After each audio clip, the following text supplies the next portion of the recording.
इस video lecture के माध्यम से एनसीईआरटी कक्षा 10 की प्रश्नावली 14.1 के प्रश्नों का सॉल्व किया जाएगा। उसमें सॉल्व करने की तरीका एक समझाया जाएगा कि कैसे सॉल्व किया जा सकता है, कैसे प्रश्न अगर एग्ज़ाम में आ गया तो आप कैसे उसको डील कर सकते हैं, कैसे आप हल कर सकते हैं, कैसे आप एग्ज़ाम में बना सकते हैं। तो चलिए इस प्रश्न को हम पहले देखते हैं।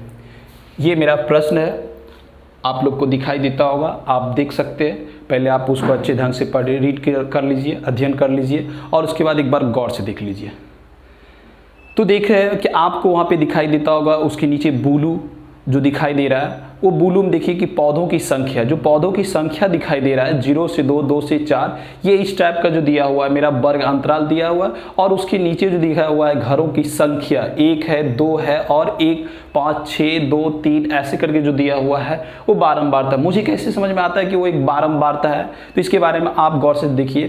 तो 1 के बाद 2 आया और फिर 2 के बाद 1 आया, ना तो ये घट रहा है ना तो बढ़ रहा है, किसी भी ऑर्डर में नहीं है, इसलिए इसे हम क्या कर सकते हैं, बारंबारता। अगर ये घटते क्रम या बढ़ते क्रम में होता तो हम इसे क्या कहते, संचय बारंबारता। तो इसे सॉल्व कैसे कर सकते हैं, तो इसे सॉल्व करने के लिए जो पौधों की संख्या है जो ब्लू लाइन में दिखाई दे रहा है उसको आप वर्ग अंतराल में लिखेंगे और जो घरों की संख्या दिखाई दे रहा है उसको आप बारंबारता में लिखेंगे। तो चलिए हम आपके सामने लिख रहे हैं।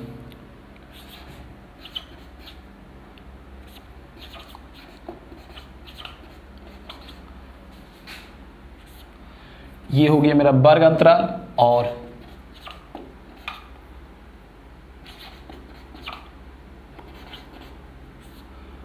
बारंबारता। तो वर्ग अंतराल में क्या है कि 0 से 2, 2 से 4, 4 से 6, 6 से 8, 8 से 10, 10 से 12 और 12 से 14 तक के।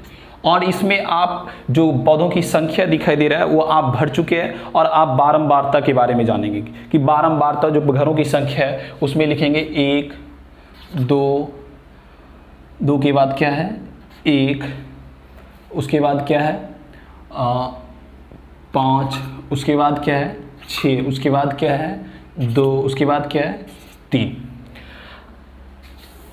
आप इसे सॉल्व कैसे कर सकते हैं, ये इतना प्रश्न में दे चुका है, इस प्रश्न को आप कैसे सॉल्व कर सकते हैं। तो याद कीजिए कि एक सूत्र हम बताए हुए थे इससे पिछले लेक्चर वीडियो में, आप यहाँ देख लीजिए क्या है, माद बराबर सिग्मा fx बटे सिग्मा f। तो ये मेरा सिग्मा f का मान इससे तो निकाल लेंगे, इससे सिग्मा f का मान निकाल लेंगे और बच रहा है क्या मेरा सिग्मा fx का मान। किसका मान बच रहा है, तो सिग्मा fx का मान। मेरे पास सिग्मा f का मान आ चुका है, मेरे पास सिग्मा fx का मान आ चुका है, क्योंकि माद बराबर क्या होता है सिग्मा fx बटे सिग्मा f।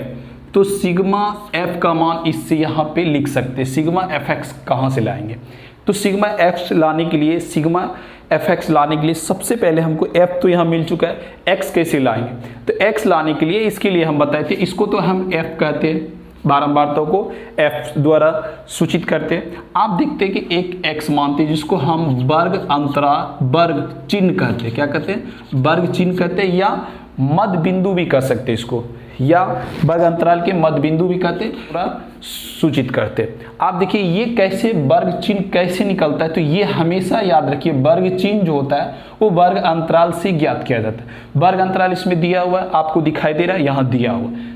तो ये कैसे इसको हम इससे प्राप्त कर सकते हैं, तो ये दोनों को जोड़ के 2 से भाग दीजिए, 0 और 2 को जोड़ेंगे तो 2 से भाग देंगे तो कितना होगा 1, 2 और 4 को जोड़ेंगे तो 6 होगा, फिर उसको 2 से भाग देंगे तो 3, फिर इसको इससे भाग देंगे 6, 4 और 6 जोड़ेंगे तो 10, 10 कितना होगा 5। इस तरीक़ा से वो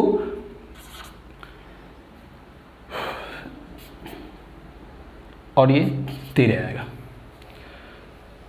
तो मेरा x भी निकल गया। अब बचा हुआ है क्या चीज़, fx। तो f और x को गुना कर दीजिए, fx निकल जाएगा। f और x को क्या कर देंगे, गुना कर देंगे। तो गुना कीजिए, इस दोनों को गुना करने के बाद 1 आता है, इस दोनों गुना करने के बाद 6 आता है, इस दोनों गुना करने के बाद 5 आता है और इस दोनों गुना करने के बाद 35, इसको 22 और ये गुना करने के बाद 39 आता। यहाँ तक आप देख चुके हैं।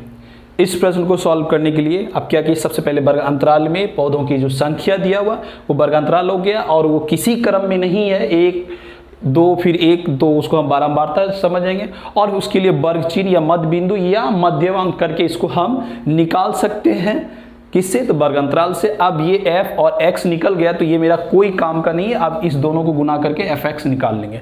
तो यहाँ से मेरा क्या हो जाएगा, यहाँ से हो जाएगा सिग्मा f और ये हो जाएगा मेरा सिग्मा fx। ये मेरा होगा सिग्मा f और ये होगा मेरा हो जाएगा क्या, सिग्मा fx। अब इसको जोड़िए, 1 2 3 3 1 4 4 5 9 9 6 9 6 15 15 5 20, ये 20 आया। अब इसको जोड़िए, जोड़ने के बाद ये 162 आएगा। अब इस सूत्र पे रखिए इसको, सिग्मा fx का मान है 162 और सिग्मा f का मान है 20। इसको काटने के बाद ये आता है 10 और इसको काटने के बाद आता है 81। तो ये 81/10 को फिर आप भाग देने के बाद क्या आएगा, 8.1। यही मेरा आंसर हो गया।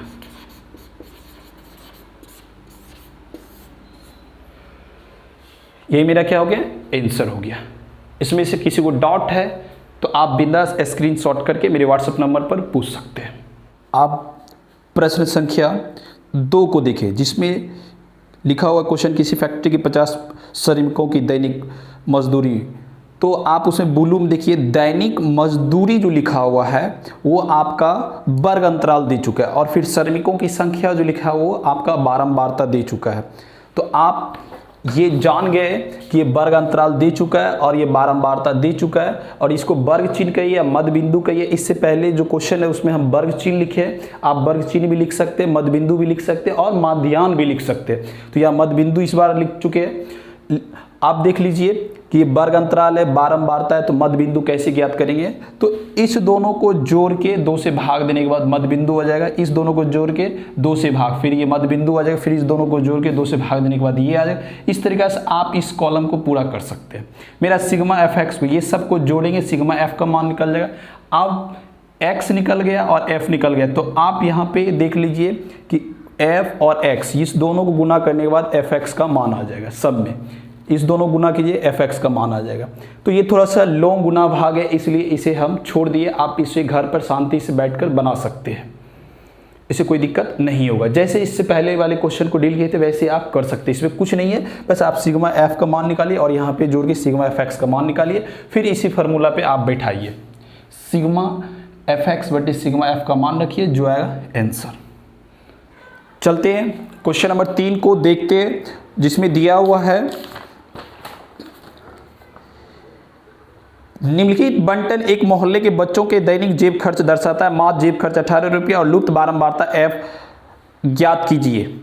तो यहाँ पे आप देख सकते हैं कि जो दैनिक जेब भत्ता है वो 11 से 13 दिया हुआ, 13 से 15 दिया हुआ, ये एक बारंबारता दे चुका है, ये सॉरी वर्ग अंतराल दे दिया है। क्या दे दिया है, वर्ग अंतराल दिया। और बच्चों की संख्या जो दिया है वो बारंबारता दे दिया है। क्या दिया है, बारंबारता। तो उसके बीच में देखिए एक f है, क्या है, f है, 7 है, 6 है, 9 है, 13 है, और एक f है जिसका मान नहीं दिया हुआ है और मान ज्ञात करना। तो ऐसे क्वेश्चन के लिए आपको हम पहले बता चुके हैं कि जहां पे खाली सिर्फ f या x दे चुका है या इंग्लिश का कोई भी लेटर खाली वहां छोड़ दे, तो इस क्वेश्चन में पहले से मान दे दिया जाता है ज्ञात करने के लिए। तो चलते इस क्वेश्चन को सॉल्व कैसे करेंगे, देखते बोर्ड पे। जो यहाँ पे दिखाई दे रहा है कि दैनिक जेब भत्ता है, दैनिक जेब भत्ता के लिए हम क्या किए, उसको वर्ग अंतराल में लिखे हैं और बच्चों की संख्या जो है वो बारंबारता में लिख चुके हैं। यहाँ पे आप देख लीजिए लिखा हुआ है, ये वर्ग अंतराल में लिखा हुआ और ये बारंबारता लिखा हुआ, ये दोनों प्रश्न से दिया हुआ है। आप मध्य बिंदु कैसे ज्ञात करते, तो इससे पहले वाले क्वेश्चन में भी हम जिक्र कर चुके हैं कि ये दोनों को जोड़ के 2 से भाग दीजिए, ये ज्ञात होगा, इस दोनों को जोड़ के 2 से भाग दीजिए, ये ज्ञात होगा। तो इस तरीके से इस कॉलम को पूरा कर लिए और इसको जोड़ते हैं। तो 7 6 9 13 और 4 5 ये सबको अलग जोड़ते हैं, संख्या को अलग और इंग्लिश के लेटर को अलग जोड़ दिए। तो यहाँ जोड़ने के बाद सिग्मा f प्लस या सिग्मा f बराबर क्या निकला है, 44 प्लस f। तो सिग्मा f का मान निकल गया। अब हमें क्या चाहिए, सिग्मा fx का मान। तो यहाँ पे देखिए x निकला हुआ है, क्या निकला हुआ है, x निकला हुआ है और f यहाँ दिया हुआ, तो इस दोनों को गुना कर देंगे सिग्मा, ये इस दोनों को क्या करेंगे गुना कर देंगे, क्यों सिग्मा fx लाने के लिए, इस दोनों को गुना किए यहाँ पे fx, तो ये 12 सत्ते 84, इस दोनों को गुना किया और गुना करने के बाद ये यहाँ पे देखिए f गुना 20, तो क्या आएगा 20 है, क्या आएगा 20 है। आप देखिए ये 84 144 ये सबको जोड़े और 20 को 20f को अलग जोड़े, क्योंकि ये सब बिना f वाले को अलग जोड़ते हैं और f वाले को एक साथ अलग जोड़ते हैं, तो यहाँ जोड़ने संख्या को जोड़ने के बाद क्या है 752 और बिना f ये f वाले को कितना है 20f। अब देखिए यहाँ पे एक सूत्र यूज किए जो पहले से हम लोग जानते हैं, माद बराबर सिग्मा fx बटे सिग्मा f, तो सिग्मा fx, तो यहाँ पे देखिए माद की जगह पे क्वेश्चन में ये दे चुका है कितना है 18, और सिग्मा ये जो दिख रहा है सिग्मा fx का मान कितना निकला वहाँ पे 752 प्लस 20f यहाँ लिख दिए। उसके बाद सिग्मा f का मान कितना है तो 44 प्लस f, अब यहाँ पे लिख दिए। तो यहाँ पे क्या किए कि ये नहीं कुछ है तो इसके नीचे 1 दिए और फिर इसको क्रॉस गुना कर दिए, इसको इससे गुना किया और इसको इससे गुना किया, इसको 18 को 44 से गुना करने पर 792 आया और फिर 18 को f से गुना करने पर 18f आया, फिर बराबर है बराबर दे दिए, एक को ये इतना से गुना करने पर क्या है सेम आता है। तो आप देखिए 792 इधर है प्लस में और ये 752, तो ये प्लस में बराबर की इधर आएगा तो माइनस में, ये देखिए प्लस में उधर जाके क्या हो गया माइनस में, ये घट के कितना आएगा तो घटाने के बाद कितना आ रहा है 40 और ये दोनों घटाने के बाद कितना आ रहा है 2, तो ये इसको हल करने के बाद कितना आ रहा है f बराबर 20। तो जो ज्ञात करने के लिए था वह हम लोग ज्ञात कर चुके हैं, आप देख लीजिए f बराबर 20 आ चुका है। तो इस तरीक़ा से जो भी प्रश्न है उसे आप आसानी ढंग से हल कर सकते हैं, आप इसी ढंग से सभी प्रश्न को हल कर सकते हैं। बहुत से स्टूडेंट क्लास में प्रश्न संख्या 7 के बारे में पूछे थे, क्योंकि उसमें दशमलव की वजह से हल करने में बहुत से बच्चे को परेशानी होती है। तो आज देखते हैं क्वेश्चन नंबर 7 कि 7 में है क्या जो बार बार प्रॉब्लम हो रहा है, समस्या का सामना करना पड़ रहा है। तो देखते हैं कि क्वेश्चन नंबर 7 में क्या है। तो यहाँ पे देख रहे हैं क्वेश्चन नंबर 7 में वायु में सल्फर डाइऑक्साइड की सांद्रता को ज्ञात करने के लिए एक नगर के 30 मोहल्ले से आंकड़े एकत्र किए गए जिन्हें नीचे प्रस्तुत किया गया। आप प्रश्न को देख सकते हैं, आपको दिखाई दे रहा होगा, तो आप देखिए प्रश्न को, और प्रश्न को देखने के बाद SO2 की सांद्रता जो दिखाई दे रहा है वो देखिए तो दशमलव में दिया हुआ, वो एक वर्ग अंतराल है, क्या है वर्ग अंतराल है, वो एक वर्ग अंतराल है जो दशमलव में दिया हुआ है और उसको हम वर्ग अंतराल के कॉलम में रखेंगे। दूसरा देखिए बारंबारता इसमें लिख चुका है भाषा के रूप में बारंबारता, तो भाषा जो है बारंबारता ही लिखा हुआ है और इसको डायरेक्ट आप बारंबारता के कॉलम में रख सकते हैं, रखेंगे। तो क्वेश्चन के नीचे लिखा हुआ है कि वायु में SO2 की सांद्रता का माद ज्ञात कीजिए। तो माद कैसे ज्ञात करेंगे, तो आप देख सकते हैं कि वर्ग अंतराल दे चुका है, बारंबारता दे चुका है, वर्ग अंतराल दे चुका है और बारंबारता दिया हुआ है, वर्ग अंतराल और बारंबारता दे चुका है। तो अब हमें दो चीज़ की ज़रूरत होता है, सबसे पहले हम x ज्ञात करेंगे। तो x कैसे ज्ञात करेंगे, तो चलते हैं देखते हैं पहले। तो ये वर्ग अंतराल जो था वर्ग अंतराल के कॉलम में रख दिया और ये बारंबारता जो था बारंबारता के कॉलम में रख दिया। अब इसका ये दो चीज़ दिया हुआ प्रश्न में, ये दो चीज़ दिया हुआ और हमें ये तीसरा चीज़ ज्ञात करना है, यानी मध्य बिंदु ज्ञात करना है, यानी x ज्ञात करना है। तो इसके लिए हम बताए हुए हैं कि आप इस दोनों को जोड़ के 2 से भाग, तो लेकिन यहाँ पे एक परेशानी है ये दशमलव की वजह से, तो इसको हम कैसे ज्ञात कर सकते हैं। तो आप देख सकते हैं ये इसको 2 से भाग देने के बाद, ये 2 से भाग देने के बाद क्या आएगा तो 0.2 आएगा। आप इसको दोनों को जोड़िए 0.04 फिर जाके दशमलव यहाँ पे और फिर ये 8 और फिर यहाँ पे, तो ये कितना होगा 8 और 12 के और ये 2 हो गया, फिर दशमलव। आप फिर इससे 2 से भाग दीजिए, 2 से भाग देने के बाद क्या होगा दशमलव है तो इसलिए दशमलव होगा और इसको इससे काट दीजिए, तो कितना होगा 6 होगा। तो आप देख सकते हैं यहाँ पे हम 6 लिखे। इसी सिस्टम से आप इस दोनों को जोड़िए, इस दोनों को जोड़ने के बाद क्या आता है 0.08 और फिर जाके क्या है 1 और 2 है, तो ये 0 और ये 2 हो जाएगा और ये फिर इसे भाग दीजिए। तो यहाँ पे देख रहे हैं क्या दिखाई दे रहा है तो दशमलव है, तो 0 दशमलव इतना लिखिए और 20 का आधा कर दीजिए। तो ये आप इस सिस्टम से आप इसको पूरे कंप्लीट कर सकते हैं। जब ये पूरे कंप्लीट हो चुका है, माद आप पूरे ज्ञात कर लिए हैं, तो आप देख लीजिए कि आपका f का मान पूरा दिया हुआ, x का मान भी पूरा निकल चुका है। आप fx ज्ञात करना है, इस दोनों को गुना कीजिए। अब इस गुना कैसे किया जाता है तो आप देख लीजिए, यहाँ पे दशमलव है, क्या है दशमलव है, तो दशमलव को आप गुना कीजिए यहाँ पे 0.2 गुना 4, तो आप डायरेक्ट इसको कर सकते हैं कि 4 दूनी 8, तो कितना अंक के बाद दशमलव, 1 अंक 2 अंक, 2 अंक के बाद दशमलव दीजिए, 1 अंक 2 अंक, 2 अंक नहीं है तो इस एक जीरो देंगे और इसके इधर एक जीरो लगा दें, हो गया गुना। आप इसको भी गुना कीजिए, 0.06 और इसको 9 से गुना कीजिए, तो 9 चौके 36, कितना अंक के बाद दशमलव, 1 अंक 2 अंक के बाद, 2 अंक के बाद दशमलव और यहाँ पे एक जीरो दे। आप इस ऐसे गुना करके आप इसको फॉर्मेट को कंप्लीट कर लीजिए। तो आप इस सब को जोड़े तो सिग्मा एफ का मान 30 निकला, और ये सभी को जोड़े तो सिग्मा एफ एक्स का मान 2.96 निकला है। तो माध्य बराबर सूत्र आप जानते हैं क्या होता है, सिग्मा एफ एक्स बटे सिग्मा एफ। तो सिग्मा एफ एक्स का मान कितना है 2.96 और फिर जाके सिग्मा एफ का मान कितना है 30। तो आप जब इसको भाग देते हैं, भाग देने के बाद 0.098666667 तक क्या आता है। तो ये जो देख रहे हैं, अब इसको हम डिजिट में बदल, ये जो है कन्वर्ट कर दे। जब यहाँ पे 5 से अधिक होता है और ये बहुत ज़्यादा लंबा है, आगे बढ़ा हुआ है, अंक दिया हुआ है, तो आप इसमें एक जोड़ के अगला को ख़त्म कर सकते हैं। तो यहाँ वही काम किए कि इसको देखिए 5 से ज़्यादा है, 8 है, इसलिए इसमें एक जोड़ दिए और बाकी ये सबको ख़त्म कर दिए, तो ये 9 बन गया और ये मेरा माध्य निकल गया है। उम्मीद मैं करता हूँ कि ये चारों क्वेश्चन आपको समझ में आ गया होगा और इस तरीके से माध्य के पूरे चैप्टर को आप सॉल्व कर सकते हैं।